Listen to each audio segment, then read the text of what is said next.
Samtang nagsugilon pa sila niini, mitungha ang Ginoo sa taliwala nila og miingon, Ang kalinaw maguban kaninyo.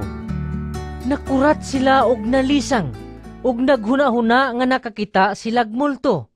Apan miingon siya kanila, Nganong nabalaka man kamo? Ganong nagduha-duha kamo? Tanawan ninyo ang akong mga kamot ug mga tiil. Ako gayud kini. Hika pa ako. Ug makita ninyo, kaya ang espiritu walay unod og mga bukog. Sama sa nakita ninyo nga ania kanako.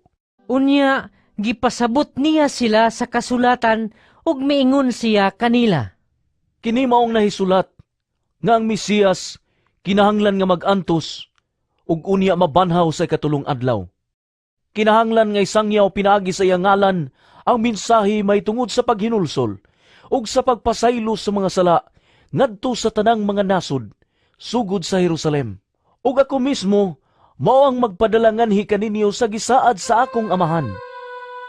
Apan kinahanglan maghulat kamo dinhi sa syudad hangtod nga mukunsad kaninyo ang gahom gikan sa kahitasan. Unya, gidala niya sila ngadto sa gawas sa syudad hangtod sa Betania, diin giisa niya ang iyang mga kamot o gipanalanginan sila.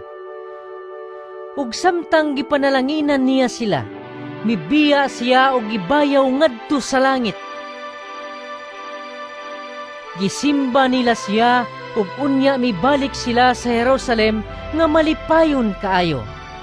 Kanunay silang didto sa templo ug nagdaig sa Dios.